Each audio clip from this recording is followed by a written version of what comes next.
இந்த இன்சிடெண்ட் நடக்கும்போது எனக்கு ஒரு 17 வயசு இருக்கும். வாரத்துக்கு 3-4 வாட்டி ஜிம் போயிட்டு பஸ்ஸில் என் ரூமுக்கு ரிட்டர்ன் வருவேன்.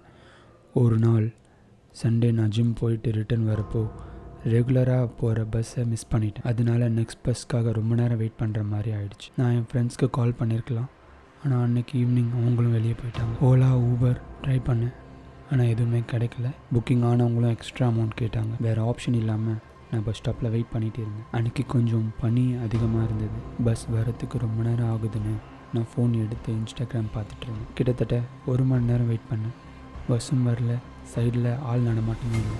ஒரு கார்னரில் இருந்து ஒரே ஒரு ஆள் மட்டும் ஸ்வெட்டர் போட்டுக்கிட்டு கொஞ்சம் அப்நார்மலாக நான் அவனை பார்க்காத மாதிரி ஃபோனை பார்த்துட்டு இருந்தேன். லைட்டாக அவனை பார்க்குறதுக்கு ஏதோ போதையில் இருக்க மாதிரி இருந்தது. அவன் பொறுமையாக நடந்து வந்து நான் உட்காந்துருந்த அதே பஸ் ஸ்டாப்போட இன்னொரு கார்னரில் உட்காந்தான். எவ்ரி 2 minutes நான் பஸ் வருதான்னு செக் பண்ணுற மாதிரி அவனையும் பார்த்துட்டு இருந்தேன். அவன் கொஞ்சம் கொஞ்சமாக நகர்ந்து என் கிட்ட வந்துட்டு இருந்தான்.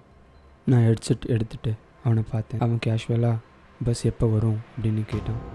நான் பனியாக இருக்கிறதுனால கொஞ்சம் நேரம் ஆகும் போலன்னு சொல்லிவிட்டு திரும்பிட்டேன். அவன் ரொம்ப நேரம் என்னையே முறைச்சி பார்த்துட்டு இருந்தான். ஏதோ அவனுக்குள்ளேயே பேசிகிட்டு இருந்தான். எனக்கு பயம் ரொம்ப அதிகமாகிடுச்சு. அவன் ஸ்லோவாக என்கிட்ட ரொம்ப நெருங்கி வர ஆரம்பிச்சிட்டான். அவன் என்னை பிடிக்கிறதுக்காக கையை நீட்டினான். அதை பார்த்த உடனே நான் பயத்தில் எழுந்து ஓட ஆரம்பிச்சிட்டேன். நெக்ஸ்ட் பஸ் ஸ்டாப் வர வரைக்கும் நான் திரும்பி கூட பார்க்கல.